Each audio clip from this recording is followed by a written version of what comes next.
함께 살펴볼 하나님의 말씀은 히브리서 2장 10절에서 18절까지의 말씀입니다. 히브리서 2장 10절에서 18절까지의 말씀입니다.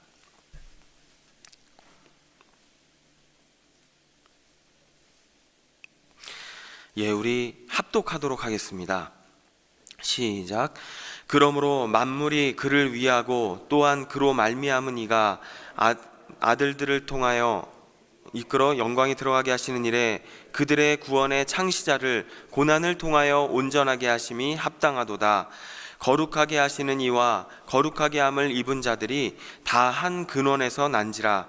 그러므로 형제라 부르시기를 부끄러워하지 아니하시고 이르시되 내가 주의 이름을 내 형제들에게 선포하고 내가 주를 교회 중에서 찬송하리라 하셨으며 또 다시 내가 그를 의지하리라 하시고 또 다시 볼지어다 나와 및 하나님께서 내게 주신 자녀라 하셨으니 자녀들은 혈과 육에 속하였음에 그도 또한 같은 모양으로 혈과 육을 함께 지니심은 죽음을 통하여 죽음의 세력을 잡은 자 곧 마귀를 멸하시며 또 죽기를 무서워함으로 한평생 매어 종로로 타는 모든 자들을 놓아주려 하심이니 이는 확실히 천사들을 붙들어 주려 하심이 아니요 오직 아브라함의 자손을 붙들어 주려 하심이라.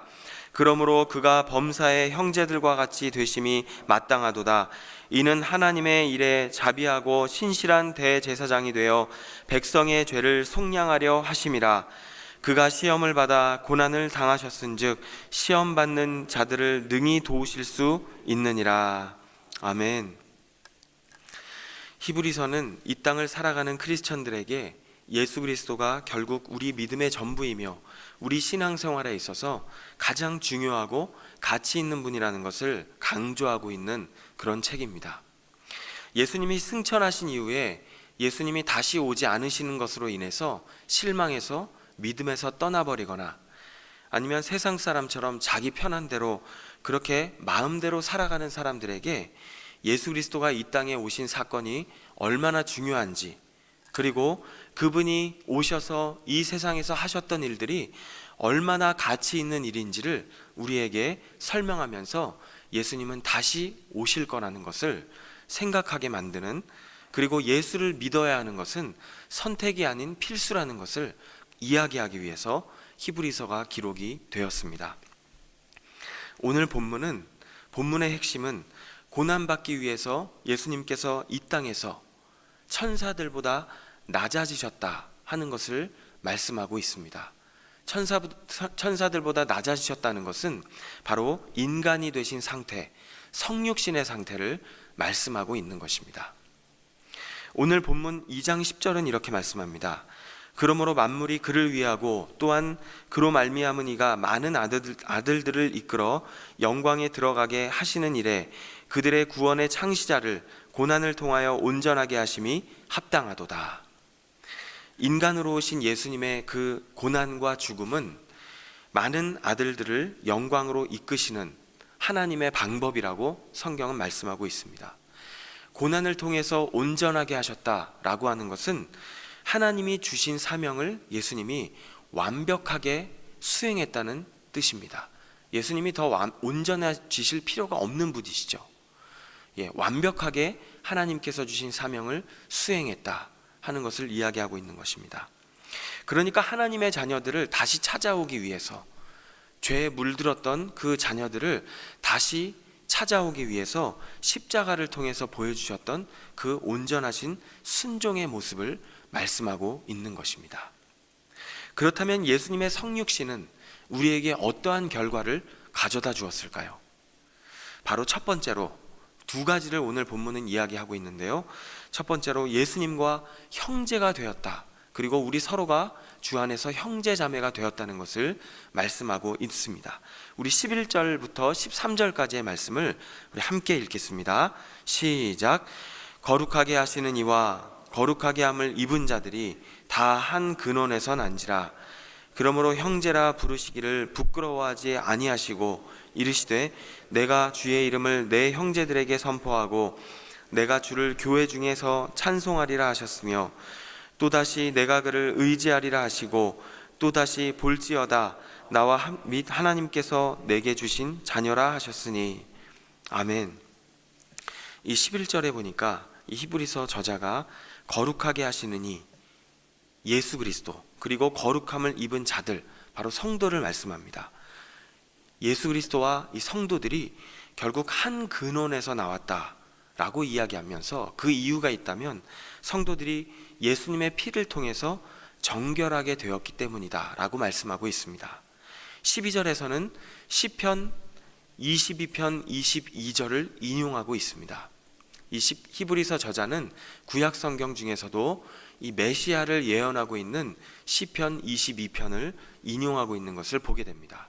그리고 이사야서의 구절도 인용을 하고 있는데요, 이 12절에서는 시편 22편 22절 제가 읽어드리겠습니다. 내가 주의 이름을 형제에게 선포하고 회중 가운데에서 주를 찬송하리이다. 자, 내가 주의 이름을 형제에게 선포하고 회중 가운데서 주를 찬송하리이다. 사실 다윗의 고백이기도 하지만 이것은 히브리서 저자는 예수님의 고백으로 봤습니다. 그러니까 예수님께서 하나님에게 고백하는 장면으로 본 것이죠. 아무렇게나 끌어온 것처럼 보이지만 이 시편 22편은 어떤 본문입니까? 바로 예수님께서 십자가상에서 돌아가실 때 인용하셨던 구절입니다. 그 유명한 나의 하나님 어찌하여 나를 버리시나이까. 예수님께서 이 시편 이 구절을 인용하시고 돌아가셨다는 것입니다. 왜요? 말씀의 성취, 예언대로 약속대로 오신 예수 그리스도, 그리고 약속대로 죽으신 것을 보여주시기 위해서 구약의 말씀을 인용하셨던 것입니다. 이 시편의 22편 7절에서 8절은 또 이렇게 말씀합니다. 나를 보는 자는 다 나를 비웃으며 입술을 삐죽거리고 머리를 흔들며 말하되 그가 여호와께 의탁하니 구원하실 걸, 그를 기뻐하시니 건지실 걸 하나이다. 바로 예수님이 십자가상에서 종교 지도자들에게 조롱을 받으실 것을 시편은 이미 기록을 하고 있는 것입니다. 또 22편 16절에서 18절은 이렇게 말씀하고 있습니다. 개들이 나를 애워쌌으며 악한 무리가 나를 둘러 내 수족을 찔렀나이다. 바로 예수님이 손과 발을 찔리실 것을 이미 이야기하고 있는 것이죠. 17절과 18절은 이렇게 말씀합니다. 내가 내 모든 뼈를 셀 수 있나이다. 그들이 나를 주목하여 보고 내 겉옷을 나누며 속옷을 제비 뽑나이다. 우리가 알고 있는 것처럼 이미 예수님께서 당하셨던 그러한 장면들을 떠올리게 됩니다. 시편 22편이 이미 예수 그리스도에 대해서 예언하고 있었다는 사실을 잘 알고 있었던 이때 당시의 초대교회 성도들과 독자들에게 히브리서 저자는 의도적으로 이 구절을 인용하면서 바로 우리가 예수님으로 인해서 거룩함을 입었고 예수님과 형제가 되었다, 바로 그리고 서로를 형제자매라고 부를 수 있게 되었다라는 것을 말씀하고자 한다는 것입니다. 그러면서 저자는 또한 13절에서 히브리서 2장 13절에서 이사야서 8장의 말씀을 인용을 하고 있습니다. 이사야서 8장 17절과 18절의 말씀을 인용하고 있습니다. 이사야서 8장 17절은 이렇게 말씀합니다. 이제 야곱의 집에 대하여 얼굴을 가리시는 여호와를 나는 기다리며 그를 바라보리라. 이것도 예수님의 고백으로 볼 수가 있습니다. 예수님이 하나님 앞에 직접 고백하신 그러한 고백으로 이해하고 있다는 것입니다. 이제 야곱의 집에 대하여 얼굴을 가리시는 여호와를 나는 기다리며 그를 바라보리라. 사실 이 구절은 기원전 8세기에 이스라엘이 아수르에게 멸망당하기 직전의 상황을 이야기합니다.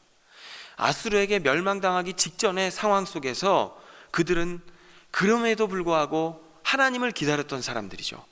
백성들은 하나님을 기다리고 바라보겠다는 신앙 고백을 하고 있는 그 구절입니다. 그것을 죽음의 직전 상황 속에서도 하나님을 바라보겠다고 하는 예수님의 고백으로 보고 있는 것입니다.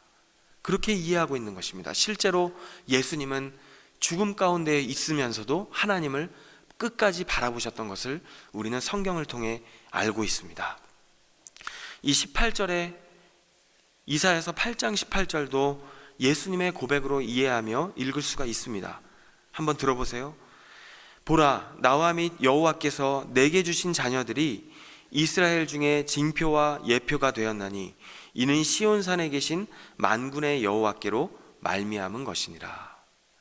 보라, 나와 및 여호와께서 내게 주신 자녀들이 이스라엘 중에 징표와 예표가 되었다. 이렇게 하나님께서 예수님에게 주신 자녀들이 이스라엘의 징표와 예표가 될 수 있었던 이유가 무엇입니까? 우리가 하나님의 징표가 될 수 있었던 이유가 무엇입니까? 그것은 바로 예수님으로 인해서 가능하다고 말씀하고 있는 것입니다. 이 히브리서는 예수님으로 인해서 하나님 안에서 예수님과 형제가 되었고 또 우리 서로를 형제자매로 부를 수 있게 되었다는 것을 말씀하고 있는 것입니다. 사랑하는 여러분, 우리는 주님의 핏값으로 하나님 안에서 영적인 가족이 된 이들인 줄로 믿습니다. 이것이 바로 예수님께서 인간의 옷을 입고 이 땅에 오신 목적인 것입니다.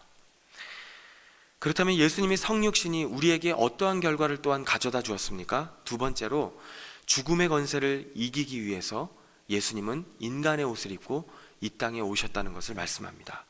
우리 14절에서 16절의 말씀을 함께 읽겠습니다. 히브리서 2장 14절에서 16절을 같이 읽겠습니다. 시작.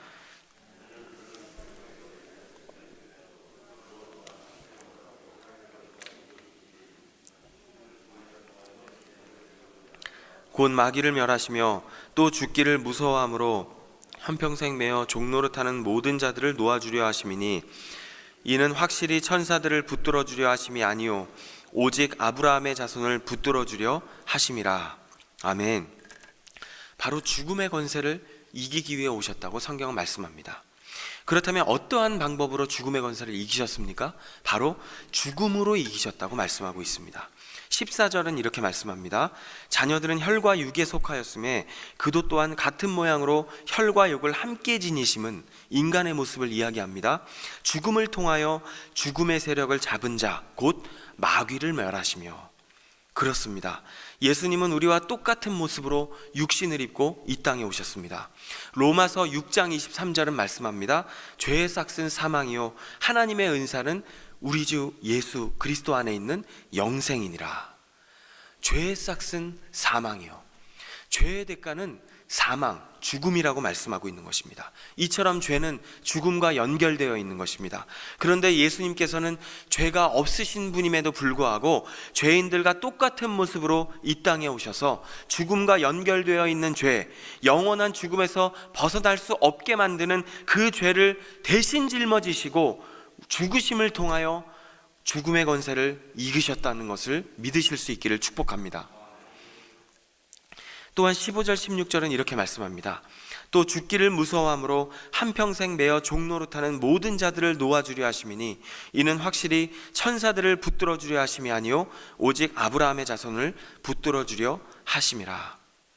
성경은 예수님이 이 죽음의 권세를 불구로 만들어 버리셨기 때문에 예수 그리스도를 통해서 아브라함의 자손이 된 하나님의 자녀들에게 죽음은 더 이상 무서운 것이 아니며 두려워서 노예가 될 필요가 없다고 말씀하고 있습니다. 바로 예수 그리스도를 통해서 하나님께서 아브라함의 자손인 저와 여러분들을 붙들어주고 계시기 때문인 줄로 믿습니다. 이때나 지금이나 예수님이 인간으로 오셨다는 것을 부정하는 사람들이 있습니다. 이때 당시에도 마찬가지죠. 그러나 히브리서 기자는요, 앞에 부분에서 예수님의 신성을 부정하는 이들에게 설명했다면 이제는 예수님이 인간으로 오셨다는 것을 부정하고 있는, 심하게 부정하고 있는 당시의 독자들에게 예수님의 인성을, 이 성육신을 강조하고 있는 것을 우리는 보게 됩니다. 그런데 오늘 그렇게 우리를 위해서 인간의 옷을 입고 이 땅에 오신 예수님을 17절과 18절에서 하나님과 우리 사이의 대제사장의 역할을 감당하시기 위해서 인간으로 오신 것이 마땅하다는 것을 결론적으로 말씀하고 있는 것을 보게 됩니다. 우리 17절과 18절 같이 읽겠습니다. 시작. 그러므로 그가 범사의 형제들과 같이 되심이 마땅하도다. 이는 하나님의 일에 자비하고 신실한 대제사장이 되어 백성의 죄를 속량하려 하심이라. 그가 시험을 받아 고난을 당하셨은즉 시험 받는 자들을 능히 도우실 수 있느니라. 아멘. 예수님은 바로 이러한 이유 때문에 이 땅에 오셨습니다. 죽음의 권세를 이기시고 우리를 자유케 하시기 위해서, 우리를 예수님과 형제된 존재로 회복시키기 위해서, 하나님의 자녀로 부르시기 위해서 이 땅에 오셨다는 것을 성경이 말씀하고 있습니다. 예수님은 우리와 똑같은 모습으로 오셨기 때문에 우리가 당하는 시험과 유혹을 도우실 수 있다고 이 히브리서 2장 17절과 18절 말씀은 말씀하고 있습니다. 사랑하는 여러분, 예수님은 우리의 상황을 알고 계십니다. 우리의 문제를 알고 계십니다. 우리가 당한 고난을 알고 계십니다. 왜냐하면 우리와 똑같은 모습으로 오셨기 때문입니다. 오늘도 그분께, 우리의 모든 문제를 해결해 주신 그분께, 우리와 똑같은 삶을 사셨던 그분께 우리의 삶의 이야기들을 올려드리며 하루를 그분을 붙잡고 살아갈 수 있는 저와 여러분이 되실 수 있기를 주님의 이름으로 축복합니다.